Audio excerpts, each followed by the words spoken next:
کیونکہ obviously somehow میرا ایمان کا تقاضا یہ ہے کہ میرا اگر مسلمان بھائی کوئی بات کر رہا ہے میں نے تو اس پہ یقین کرنا ہے، میرا ایمان کا تقاضا یہ ہے، تو میں تو صرف ایک ہوپ، ایک امید کی تلاش کے اندر آپ سے یہ سوال پوچھ رہا ہوں جو آپ نے پہلے بھی ذکر کیا تھا کہ آخر مجھے کس چیز کی تلقین کی گئی ہے جی۔ تو وہ تلقین اس چیز کی گئی ہے کہ اللہ نے ایک خواب میں مجھے کہا تھا کہ قاسم یہ دنیا اس سے پہلے اتنی شرک سے بھری ہوئی کبھی نہیں تھی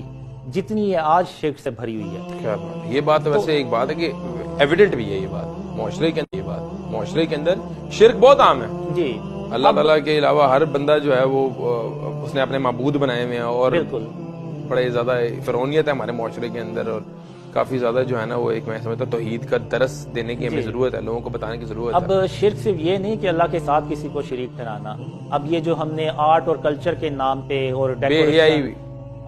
ڈیکوریشن اور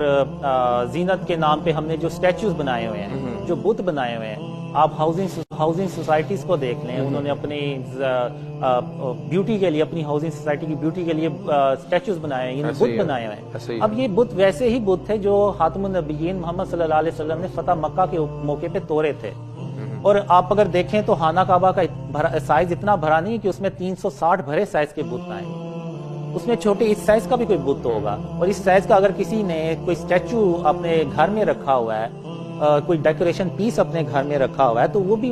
بھی وہ شرک ہے۔ آپ کو لگتا ہے یہ بتوں کی تو وہاں وہ پوجا کرتے تھے ایک اب دیکھیں نا، اب ابراہیم علیہ السلام نے، انہوں نے بھی بتوں کو توڑا تھا، نعوذ باللہ انہوں نے کوئی پوجا تو نہیں تھی کرنی، لیکن انہوں نے ان بتوں کو توڑ کے تو سرزمین کو پاک کیا تھا۔ اب اگر آپ دیکھیں تو آدم علیہ السلام کا اللہ نے پہلے ایک مجسمہ بنایا تھا، تو پھر اس میں روح پھونکی تھی اور آدم علیہ السلام زندہ ہو گئے۔ تو یہ جو پتلے بنانا اور اس میں روح پھونکنا یہ اللہ کا کام ہے، تو انسان جب